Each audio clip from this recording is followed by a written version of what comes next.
மனித வாழ்க்கையில தீமை தவிர்க்க முடியாத ஒன்று. ஒவ்வொரு நாளும் ஏதோ ஒரு விதத்துல ஏதோ ஒன்று தீமை செய்ய காத்திருக்கிறது. குறிப்பாக நம்ம கூட பிறந்தவர்களே கூட நமக்கு தீமை செய்ய நினைப்பார்கள். மற்ற மனிதர்கள் நமக்கு தீமை செய்ய நினைப்பார்கள். நம்முடைய வாழ்க்கையில தீமையை தவிர்க்க முடியாத ஒன்றுதான். ஆனால் நமக்கு விரோதமா செய்யப்படுகிற இந்த தீமையை நம்ம நன்மையா மாத்தி விடலாம். நமக்கு விரோதமாக மனுஷர்கள் செய்கிற அந்த தீமையை நம்ம எப்படி மாத்திரலாம்? சொல்லுங்களேன், பக்கத்துங்களை பார்த்து.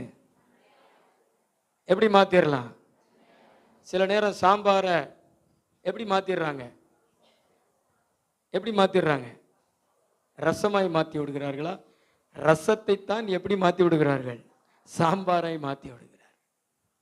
நம்முடைய வாழ்க்கையில நமக்கு விரோதமாக தீமைகள் மனிதர்கள் செய்ய நினைச்சாலும் அதை நம்ம நன்மையாக மாற்றி விடலாம். வேதாகமத்தில் ஒரு மனுஷன் அப்படி மாற்றி இருக்கிறார். அவருடைய உடன் பிறந்த சகோதரர்கள் முதல்ல குழிக்குள்ள போடுறாங்க. அடுத்து பார்த்தீங்கன்னா அவரை தூக்கி 20 வெள்ளிக்காசுக்காக வித்து போட்டுறாங்க. ஆனா அந்த மனுஷன் பார்த்தீங்கன்னா இவர்கள் செய்த அந்த தீமையை தன்னுடைய வாழ்க்கையில நன்மையா மாற்றிட்டார். அவரு எகிப்து தேசத்தினுடைய அதிபரா போய் உட்கார்ந்துட்டார். ஒரு நாள் பஞ்ச காலத்துல யோசேப்பினுடைய சகோதரர்கள் யோசேப்பினிடத்துல வரும் பொழுதுதான் தெரிகிறது, நம்ம தீமை செய்ய நினைச்ச நம்முடைய சகோதரன் உயர்ந்திருக்கிறான் என்று. அவங்கள பார்த்து சொல்றாரு. வாசிங்களேன், ஆதியாகமம் புஸ்தகம் 50வது அதிகாரம் 20வது வசனம். நல்லா கவனிங்க.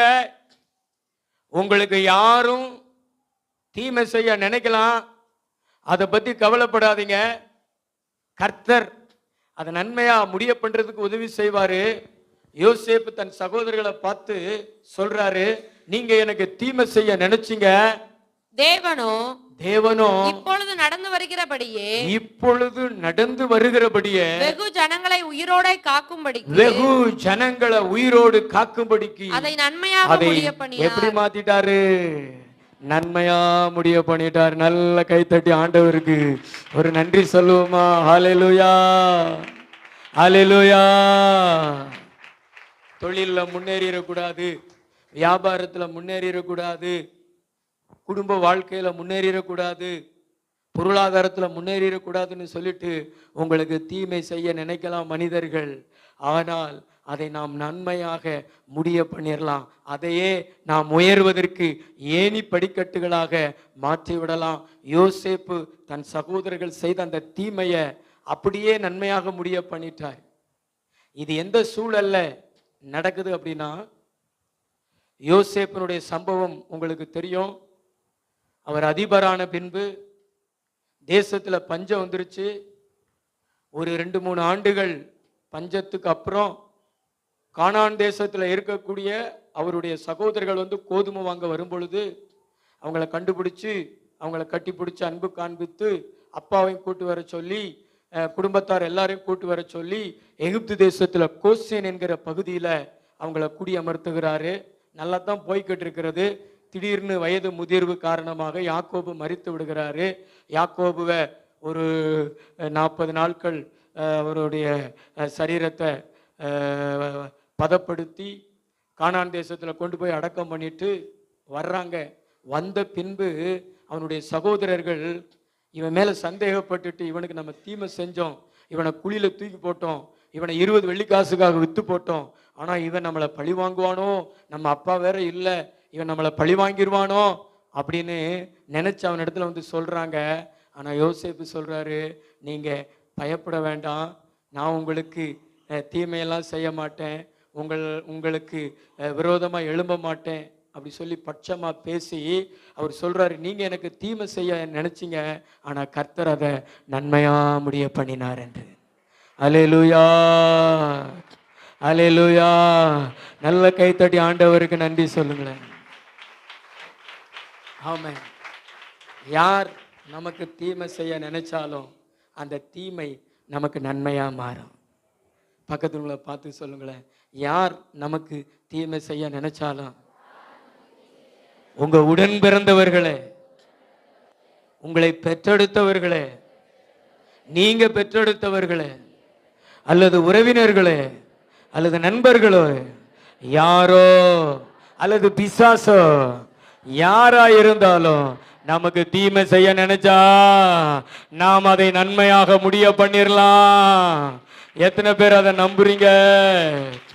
நம்புனீங்கன்னா தலைக்கு மேல கூட கை தட்டி கர்த்தரை மகிமைப்படுத்துங்களேன். நல்ல 2 கைகளை தட்டி கர்த்தரை மகிமைப்படுத்துங்களேன். கர்த்தரை பார்த்து சொல்லுங்களேன், தீமைகளை நன்மையாய் முடிய பண்ணுகிறவரே உமக்கு ஸ்தோத்திரம். சொல்லுங்களேன், தீமைகளை நன்மையாய் முடிய பண்ணுகிறவரே உமக்கு ஸ்தோத்திரம். அப்படி சொல்லுங்களேன். அதுல வர மாட்டேங்குது, சத்தமா சொல்லுங்களேன். உமக்கு ஸ்தோத்திரம். கண்டிப்பா புதிய வருஷத்துல உங்களுக்கு விரோதமா மனிதர்கள் செஞ்ச அத்தனை தீமைகளும் நன்மையா மாறப்போகிறது, நன்மையா மாறப்போகிறது. இது ஆண்டவரை தீர்க்க தரிசனமா சொல்றாரு. இவங்க எனக்கு இப்படி செஞ்சுட்டாங்களே, இவங்க என் ஊழியத்தை பாழாக்கிட்டாங்களே, இவன் எங்க குடும்பத்தை பாழாக்கிட்டாங்களே, இவன் என் தொழிலை பாழாக்கிட்டானே, இவன் என் வியாபாரத்தை பாழாக்கிட்டானே, இவன் என் பிள்ளைகளுடைய எதிர்காலத்தை பாழாக்கிட்டானே அப்படின்னு நீங்க புலம்பின காரியங்களுக்கு ஒரு முற்றுப்புள்ளி வைத்து கர்த்தர் உங்களை உயர்த்த போகிறார். தீமையை நன்மையினால் முடிசூட்ட போகிறார். ஹல்லேலூயா. இந்த தீமையை நன்மையா மாற்றிக் கொள்வது எப்படி அப்படிங்கிறது குறித்து ஒரு 3 காரியத்தை நான் உங்களோடு பேசுகிறேன் வேகமாக. நீங்க சொல்லுங்களேன், தீமையை எப்படி நன்மையா மாத்தலாம்? எப்படி நன்மையா மாத்தலாம்? பக்கத்துல பார்த்து கேளுங்க, தீமையை எப்படி நன்மையா மாத்தலாம்? எப்படி நன்மையா மாத்தலாம்? வேற ஏதாவது கேட்டீங்கன்னா நாங்க சொல்லுவோம். ஆமே, தீய காப்பியா மாத்திடுவோம், காப்பிய தீயா மாத்திடுவோம். அல்லேலூயா. கர்த்தர் நல்லவர். நீங்க மற்றதை மாத்த தெரிகிறதோ இல்லையோ, ஆனா இதை மாத்த நீங்க தெரிந்து கொள்ளணும். இதை மாற்றுவதற்கு நீங்க தெரிந்து கொள்ளணும். எத்தனை பேர் தெரிந்து கொள்ள ஆசைப்படுறீங்க? 2 கை உயர்த்தி காமிங்களேன். நாங்க ஆசைப்படுறோம் பாஸ்டர். முதல்ல கர்த்தரை உங்க கூட வைத்துக் கொள்ளுங்க. கர்த்தரை உங்க கூட வைத்துக் கொள்ளுங்க.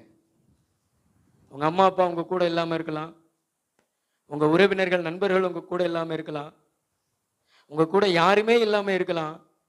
ஆனா கர்த்தர் மாத்திரம் உங்க கூட இருந்தார்னா, கர்த்தரை மாத்திரம் உங்க கூட வச்சுக்கிட்டீங்கன்னா கண்டிப்பா சொல்றேன், உங்க தீமையை நீங்க நன்மையா மாத்திருவீங்க. உங்க தீமையை நீங்க நன்மையா மாத்திருவீங்க பிரதர். உங்க தீமையை நீங்க நன்மையா மாத்திருவீங்க. ஏன்னா இவர் தீமையை எப்படி மாத்துறவர்? நன்மையா மாத்துறவர். வாசித்து பாருங்களேன். ஆதியாகமம் 39:2.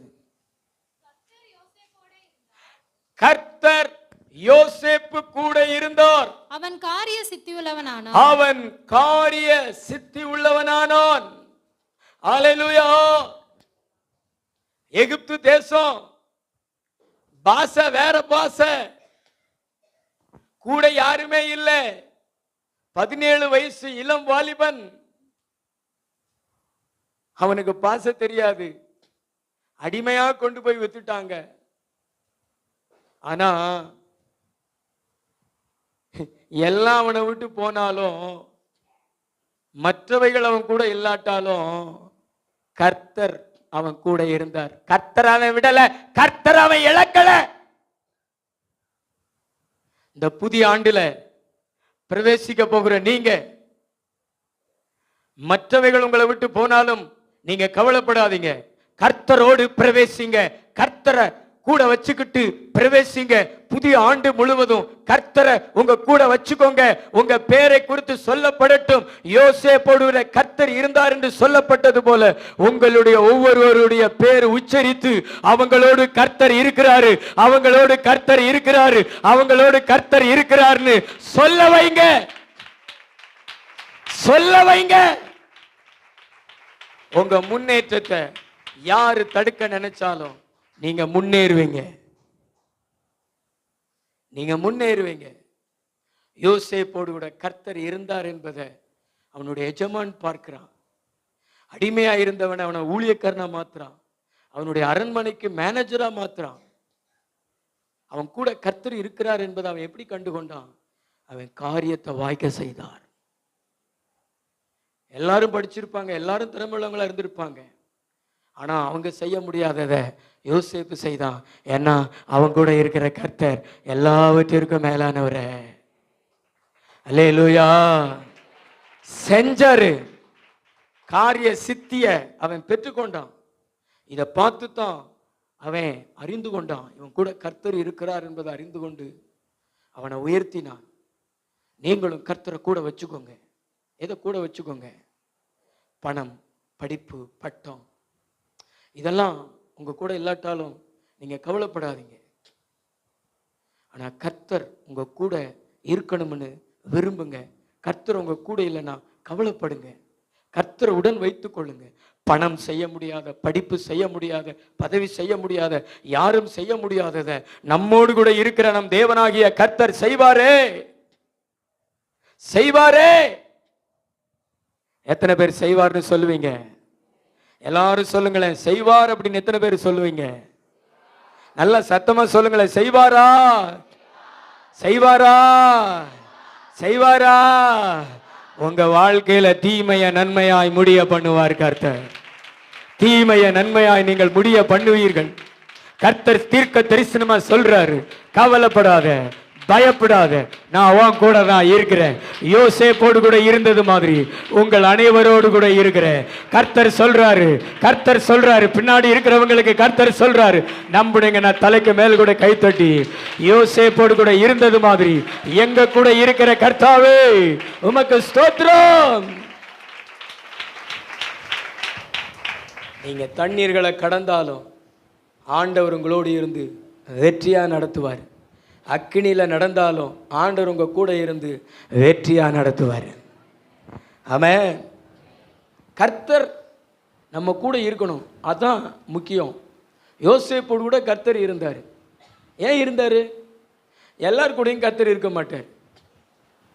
பேரை சொல்லி குறிப்பிட்டு சொல்றாருன்னா யோசேப்போடு கூட மட்டும்தான் கர்த்தர் இருந்தார். நம்ம கூட கர்த்தர் இருக்கணும்னா நம்ம என்ன செய்யணும்? யோசேப்போடு கூட கர்த்தர் இருந்தாரே, ஏன் இருந்தாரு? ஆதியாகமம் 31, ஆதியாகமம் 50, 18, 19. பின்பு அவனுடைய சகோதரரும் போய் அவனுக்கு முன்பாக தாழ விழுந்து, இதோ நாங்கள் உமக்கு அடிமைகள் என்றார்கள். யோசேப்பு அவர்களை நோக்கி, பயப்படாதிருங்கள், நான் தேவனா? பிரதர், சிஸ்டர், உங்க இருதயத்தில் நான் தேவன் இல்லை அப்படின்னு நீங்க நினைச்சீங்கன்னா கர்த்தர் உங்களோடு கூட இருப்பார். இன்னைக்கு நிறைய பேர் எல்லாருமே மற்றவங்களை அடிமைப்படுத்த நினைப்பாங்க, வேலைக்காரங்களை அடிமைப்படுத்த நினைப்பாங்க, கணவன் மனைவி அடிமைப்படுத்த நினைப்பாங்க, மனைவி கணவனை அடிமைப்படுத்த நினைப்பாங்க. ஏன்னா நான் கடவுள். பக்கத்துல பார்த்து அப்படித்தானே சொல்லாமலே நான் கடவுள், நான் தேவன். ஆமாவா இல்லையா? சொல்லுங்க. எல்லாருமே கடவுளுடைய பதவியை எடுத்து வச்சுக்கிடுவாங்க. மனசுல நினைச்சுக்கிடுவாங்க, என்னை யாரும் ஒன்றும் செய்ய முடியாது, என்னை யாரும் அசைக்க முடியாது அப்படின்னு சொல்லுவாங்க. மற்றவங்களை அடிமைகளை போல நடத்துவாங்க. இந்த யோசேப்பினுடைய சகோதரர்கள் வந்து அப்பா இறந்த பின்பு அவன் காலில் விழுந்து நாங்கள் உமக்கு அடிமைகள் என்று சொல்லுகிறார்கள். ஆனால் யோசேப்பு சொன்னது என்ன தெரியுமா? நீங்க பயப்படாதீங்க, நான் தேவனா, நானும் உங்களை மாதிரி மனுஷன் தானையா, நம்மளும் மற்றவங்கள மாதிரி மனுஷன் நம்ம நினைச்சால கர்த்தர் நம்மோடு கூட இருப்பாரு. கர்த்தர் நம்மோடு கூட இருப்பாரு. கர்த்தர் நம்மோடு கூட இருப்பாரு. மற்றவங்களையும் நம்ம எப்படி நினைக்கணும்? மனுஷனா நினைக்கணும், மனுஷியா நினைக்கணும். பக்கத்துல பார்த்து சொல்லுங்களேன், மற்றவங்களையும் மனுஷனா நினைக்கணும், மனுஷியா நினைக்கணும். மனைவியை மனுஷியா நினைக்கணும், கணவரை மனுஷனா நினைக்கணும். சிலர்லாம் மனுஷனா கூட பார்க்கறதில்ல கணவரை. கோவம் வந்துட்டா போதும், கண்ட மனைக்கு பேசுறது. ஹல்லேலூயா. சத்தமா ஒரு ஹல்லேலூயா சொல்லுங்களேன். ஹல்லேலூயா. இந்த உலகத்தில் யாரும் கடவுள் இல்லை, எல்லாருக்கும் ஒரே ஒரு தேவன் இருக்கிறாரு. அவர் பேர் ஆண்டவராகிய இயேசு கிறிஸ்து. அவரை மட்டும் கும்பிடுங்க, அவருடைய கரத்துக்குள்ள உங்களை அர்ப்பணிங்க. யாரையும் அடிமைப்படுத்தாதீங்க, யாரையும் அடிமைப்படுத்தாதீங்க. நீங்க அதிகாரத்தில் இருக்கிறீங்களா? நீங்கள் யாரையும் அடிமைப்படுத்தாதீங்க. நீங்கள் முதலாளியாக இருக்கிறீங்களா? உங்கள் கடையில் வேலை செய்கிறாங்களா? யாரையும் அடிமைப்படுத்தாதீங்க. போவாஸ் மாதிரி நடந்து கொள்ளுங்க. போவாஸ் தன்னுடைய வயல்வெளிக்கு அவர் கதிர் அறுக்க போகிறவர்களை பார்க்க போகும் பொழுது அவங்க சொல்கிறாங்க, ஆண்டவர் உம்மோடு கூட இருப்பாராக அப்படின்னு போவாஸ் அவங்கள பார்த்து சொல்கிறாரு. அவங்க சொல்கிறாங்க பதிலுக்கு, ஆண்டவர் உம்மோடு கூடவும் இருப்பாராகன்னு. எந்த முதலாளியாவது தொழிலாளிகளை பார்த்து அப்படி சொல்லுவாங்களா?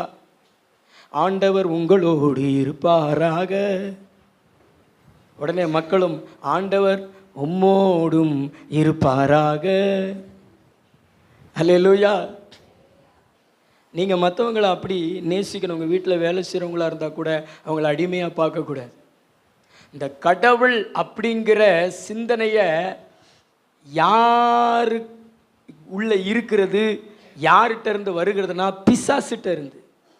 பிசாசு தான் நான் உன்னதமானவருக்கு சமமாவேன், நான் உன்னதங்களில் ஏறுவேன் அப்படி சொல்லி தனக்குள்ளே அவன் ஒரு தூதனாக இருந்தாலும், அவன் ஒரு பிசாசாக இருந்தாலும், அவன் தான் கடவுள் அப்படிங்கிற காரியத்தை தன்னுடைய மனசுக்குள்ளே வச்சதுனால தான் அவன் பாழாக போயிட்டான். நீங்களும் உங்கள் மனசில் நான் கடவுள் என்கிற சிந்தனையே இருக்கக்கூடாது. நான் கடவுளுடைய பிள்ளை என்கிற ஒரு சிந்தனை மாத்திரம் உங்கள் இருதயத்தில் வைத்துக்கொள்ளுங்க. கர்த்தர் உங்களை உயர்த்துவார். கர்த்தர் உங்கள் கையில் அதிகாரத்தை கொடுப்பார். நீங்கள் வாளாகாமல் மேலாவீர்கள். ஹல்லேலூயா. யாக்கோபு கூட இதை சொல்கிறாரு, அவருடைய மனைவியிடத்தில் சொல்கிறார். பாருங்களேன், ஆதியாகமம் 30:2. ஆதியாகமம் 30:2. அப்பொழுது யாக்கோபு ராகேலின் மேல் கோபம் கொண்டு, ராகேல் மேல் கோபம் கொண்டு, தேவன் அல்லவோ உன் கற்பத்தை அடைத்திருக்கிறார், தேவன் அல்லவோ உன் கற்பத்தை அடைத்திருக்கிறார், நான் தேவனா என்றார். நான் தேவனா, நான் தேவனா? யார் சொல்றா? யாக்கோபு. ராகேல் வந்து சண்டை போடுறா கணவனிடத்துல. ஏன்னா முதல் மனைவிக்கு லேயாளுக்கு குழந்தை பிறந்துருச்சு, அவளுடைய வேலைக்காரிகளுக்கும் குழந்தை பிறந்துருச்சு. ராகேலுக்கு குழந்தை இல்லை. குழந்தை யாரால் வரும்? கர்த்தரால் வரும். ஆனால் இவா போய் புருஷன்ட்டு சண்டை போடுறா, யாக்கோப்பிட்ட சண்டை போடுறா, எனக்கு பிள்ளை கொடுன்னு கேட்குறா. அவர் சொல்கிறார், நான் கடவுளா?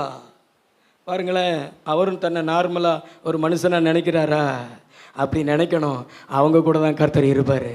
அதனால தான் பைபிளில் அடிக்கடி பார்க்கலாம், யாக்கோபின் தேவன் என்று, யாக்கோபின் தேவன் என்று.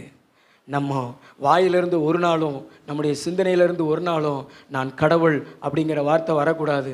நான் கடவுள் கிடையாது, நானும் மனுஷன், நானும் மற்றவங்களை போல தேவனுடைய பிள்ளை என்று சொல்லி உங்களை வெறுமையாக்கினீங்கன்னா, உங்களை தாழ்த்தினீங்கன்னா, யோசேப்போடு கூட இருந்த கர்த்தர் உங்களோடு கூடவே இருப்பார். கைத்தட்டு வர மாட்டேங்குது.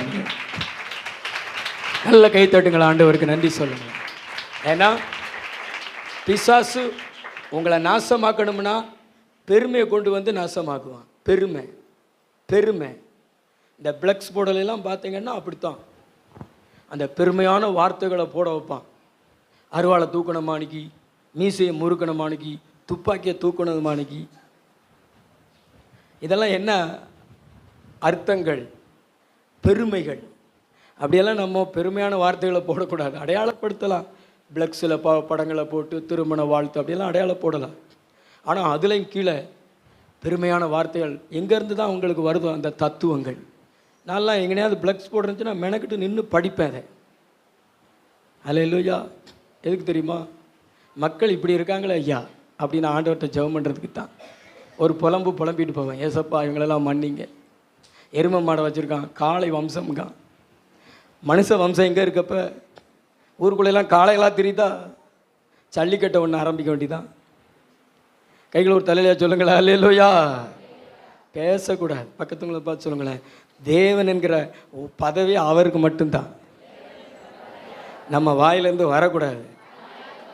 யாரையும் காலில் விழ வைக்கக்கூடாது. அரசியல்வாதிகள் மாதிரி அவங்க கடவுள் மாதிரி, இவங்க ஏதோ அடிமைகள் மாதிரி பதவி இருந்தால் அப்படிப்பட்டவங்க யாருமே நல்லா இருக்க மாட்டாங்க. நல்லா இருந்த சரித்திரமும் கிடையாது. நம்ம யார் காலில் விழுகிறதும் தப்பு, யாரையும் நம்ம காலில் விழ வைக்கிறதும் தப்பு. அல்லேலூயா சொல்லுவோமா? கடவுள் உங்களோடு கூட இருக்கணும்னா நீங்கள் மனுஷனாக இருக்கணும், கடவுளாக இருக்கக்கூடாது. கடவுள் கூட எப்படி கடவுள் இருப்பார்? மனுஷர்களோட தானே கடவுள் இருப்பார். அல்லேலூயா. மனுஷனாக மாறுங்க. நல்ல கைத்தட்டி ஆண்டவருக்கு ஒரு நன்றி சொல்லுங்க. நல்ல 2 கைத்தட்டி ஆண்டவருக்கு நன்றி சொல்லுங்க. கர்த்தரை கூட வைத்துக் கொள்ளுங்கள். இரண்டாவதாக ஆதியாகமம் புஸ்தகம் 39:9. ஆதியாகமம் 39. இந்த வீட்டிலே என்னிலும் பெரியவன் இல்லை, நீ அவனுடைய மனைவியா இருக்கிறபடியால் உன்னை தவிர வேறொன்றையும் அவர் எனக்கு விலைக்கு வைக்கவில்லை. இப்படி இருக்க நான் இத்தனை பெரிய பொல்லாங்குக்கு உடன்பட்டு தேவனுக்கு விரோதமாய் பாவம் செய்வது எப்படி? சகோதரிகளே, உங்க வாழ்க்கையிலே மனுஷர்கள் மூலமாய் வருகிற தீமையை நீங்கள் நன்மையாய் மாற்றிக்கொள்ள வேண்டுமா? புதிய ஆண்டிலே தேவனை உங்க கூட வைத்துக் கொள்ளுங்க. கடைசியில் இருக்கிறவங்களை பார்த்து கர்த்தர் சொல்றாரு, கடவுளை உங்க கூட வைத்துக் கொள்ளுங்க. நீங்களும் கடவுளும் இருந்தீங்கன்னா கண்டிப்பா தீமை உங்களுக்கு நன்மையாய் முடியும். இரண்டாவது கர்த்தர் சொல்றாரு, பரிசுத்தத்தை கூடவே வைத்துக் கொள்ளுங்க. இந்த புதிய ஆண்டுக்குள்ளே பிரவேசிக்க போகிற நீங்க உங்களை பரிசுத்தப்படுத்தி கொண்டு இந்த ஆண்டு முழுவதும் யோசேப்பு மாதிரி பரிசுத்தத்தை காத்து கொள்ளுங்க. புதிய வருஷத்திலையும் பரிசுத்தத்தை காத்து கொள்ளுங்க. பிசாசு இந்த உலகத்தில் இருக்கிற மனுஷர்கள் நம்ம இடத்துல இருக்கக்கூடிய பொண்ணை திருட மாட்டாங்க, பொருளை திருட மாட்டாங்க, பரிசுத்தத்தை திருடிடுவாங்க. எதை திருடிடுவாங்க? பக்கத்தில் உங்களை பார்த்து கையில் போட்டிருக்கிற செயினெல்லாம் திருட மாட்டாங்க, ஆனால் பரிசுத்தத்தை திருடிடுவாங்க, பாவம் செய்ய வச்சிருவாங்க. இந்த கடைசி காலத்தில் போத்திபாருடைய மனைவி எல்லார் கையிலே வந்துட்டா. அவளுக்கு பேரு தான் ஓப்போ, அவளுக்கு பேரு தான் ரியல்மி, அவளுக்கு பேர் தான் சாம்சங்கு. ஊதுங்க சங்கு. அவளுக்கு பேர் தான் என்ன பேர்? போத்திபாருடைய மனைவி. இன்னொரு போன் வரும் பாருங்களேன், அந்த போனுக்கு பேர் போப்போ. அதான் போத்திபாருடைய மனைவி.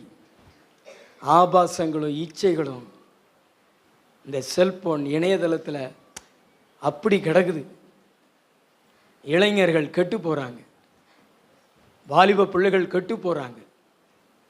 ஆவியானவர் கடைசியாக உங்களிடத்துல சொல்கிறாரு, பரிசுத்தத்தை காத்துக்கொள்ளுங்க. உங்கள் கையில் கர்த்தரையும் கூட வச்சுக்கோங்க. ரெண்டாவது எதை வச்சுக்கோங்க? பக்கத்துங்களை பார்த்து பரிசுத்தத்தை வச்சுக்கோங்க. பரிசுத்தத்தை வச்சுக்கோங்க. பரிசுத்தம் உங்களிடத்துல இருக்குன்னு அடையாளம் என்னன்னா, நீங்கள் சொல்லுவீங்க, இத்தனை பெரிய பொல்லாங்குக்கு உடன்பட்டு தேவனுக்கு விரோதமாக பாவம் செய்வது எப்படி அப்படின்னு சொல்லிட்டு பாவத்தை தள்ளி விட்டுருவீங்க, பாவத்தை தூக்கி எறிஞ்சிருவீங்க. நல்ல கைத்தட்டி அப்பாவுக்கு நன்றி சொல்வீங்க. நல்ல 2 கைகளை தட்டி ஆண்டவரே. இந்த பாவம் நம்முடைய வாழ்க்கையில் தீமையாகவே முடிய பண்ணிடும். இந்த பாவம் இருக்குது பார்த்தீங்களா? இந்த பாவம் தீமையாகவே முடிய பண்ணிடும். இந்த போத்திபாருடைய மனைவி இவன் உயரும்போது அவனுக்கு சோதனையை கொண்டு வரா. நீங்களாம் பாருங்களேன், வாழ்க்கையில் முன்னேறும் பொழுது தான் சோதனைகள் வரும். அடிமையாக இருந்தவன் மேனேஜராக இருக்கிறான், ஆனால் ரொம்ப அழகுள்ளவன். யூத வாலிபர்கள் ரொம்ப அழகாக இருப்பாங்க. 17 வயசு, திறமை உள்ளவன், ஞானம் உள்ளவன், ஊழியக்காரனாக மாறி இருக்கிறான். இவனுக்கு ஒரு எதிர்காலத்தை குறித்த நம்பிக்கை வந்துருச்சு. அடிமையாக இருந்த நாம் ஊழியக்காரன் ஆகிட்டோம், இனி எகிப்து தேசத்துக்கு அதிபராக மாறிடலாம் அப்படின்னு யோசிக்கும் பொழுதுதான் அங்கே ஒருத்தி வந்து சட்டையை பிடிச்சி இழுக்கா. சட்டையை கலத்தி விட்டுட்டு ஓடிட்டான். 13 வருஷம் சிறைச்சாலை. ஆனால் அவன் சிறைச்சாலையில் இருக்கும் பொழுது ஒரு நாள் அழைப்பு வருகிறது. மனுஷனிடத்தில் இருந்தல்ல, எங்கேயோ வேலை செய்வதற்கல்ல, ராஜாவினிடத்திலிருந்து வருகிறது. பரிசுத்தவான்களுக்கு கொஞ்சம் காலம் கழித்து உயர்ந்த இடங்கள்ல இருந்து அழைப்பு வரும். நீங்கள் முன்னேறுவீங்க, நீங்கள் எழும்புவீங்க. பரிசுத்தம் உங்களை தட்டி எழுப்பிவிடும். பரிசுத்தவான்கள் முடங்கி கிடப்பதில்லை, பாவிகள் தான் முடங்கி கிடப்பார்கள். ஆனா பரிசுத்தவான் முடங்கி கிடக்கிற மாதிரி கிடப்பான், ஆனா ஒரு நாள் எழும்புவான். நல்லா தலைக்கு மேல் கூட கை தட்டி. அதனாலதான் பரிசுத்த ஆவியானவர் பேசுறாரு, உன்னை பரிசுத்தப்படுத்திக்கோ. புது வருஷத்துக்குள்ள போறியே, உன்னை பரிசுத்தப்படுத்திக்கோ. புது வருஷம் முழுவதும் நான் பரிசுத்தமா இருப்பேன்னு தீர்மானம் எடு மகளே. உங்கள் தீர்மானத்தில் ஒன்று எப்படி இருக்குன்னு தெரியுமா? இந்த 2026 முழுவதும் நான் பரிசுத்தமாக இருப்பேன்னு தீர்மானம் எடுங்க. பக்கத்தில் பார்த்து சொல்லுங்களேன், 2026 முழுவதும் பரிசுத்தமாக இருப்பேன். இன்று இரவே எல்லா பாவத்துக்கும் அடக்க ஆராதனை, 12 மணிக்கு மேலே பரிசுத்தத்துக்கு உயிர்த்தெழுதல் ஆராதனை. நம்புறீங்களா?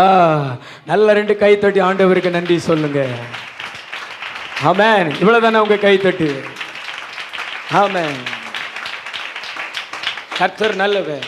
3வது ஒரே ஒரு வசனத்தை மட்டும் வாசிச்சு நம்ம அதுக்கு ஆயத்தப்படுவோம். புதிய ஆண்டுக்குள் பிரவேசிக்க ஆதியாகமம் 41:39. 40. பின்பு பார்வோன் யோசேப்பை நோக்கி 56. சரி சரி, இதே முடிச்சிடணுங்களா? சரி சரி, வாசிங்க.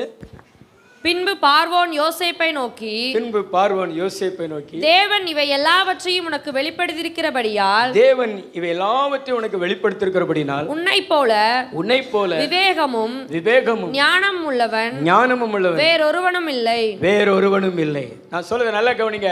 வரங்களை கூட வைத்துக் கொள்ளுங்க. எதை கூட வைத்துக் கொள்ளுங்க? வரம். 17 வயசுல சொப்பனம் காண்கிற கிருபை இருந்துச்சு. உங்களுக்கெல்லாம் சொப்பனம் காண்கிற கிருபை இருக்கா? ஆண்டவர் உங்க கூட பேசுறாரா? உங்களுக்கு சொப்பனம் காண்கிற கிருபை இருக்கா? சொப்பனம் வருது பாஸ்டர், கழுத ஓடி வருது பாஸ்டர். உங்களுக்கெல்லாம் சொப்பனம் காண்கிற கிருபை இருக்குதா? அது ஒரு தரிசன வரம், வெளிப்பாட்டு வரம். ஆனால் 17 வயசுல அந்த வரத்தை பெற்றவன் 30 வயசுல பார்த்தீங்கன்னா அதுக்கு அர்த்தம் சொல்றவிட மாறிட்டான். சாஸ்திரிகள், ஞானிகள், சோசியக்காரன், குறிகாரன் அத்தனை பேருக்கும் புலப்படாதது பார்வோனுக்கு வந்த சொப்பனத்துக்கு அர்த்தம் யோசேப்புக்கு வருகிறது. யோசேப்பு சொன்ன உடனே யோசேப்பை பார்த்து சொல்றான், உன்னை போல விவேகமுள்ள மனுஷன் பூமியில ஒருவனுமே இல்லைன்னு. ஆவியானவர் சொல்றாரு, 3வது உங்க கையில எதை வச்சுக்கொள்ளுங்க?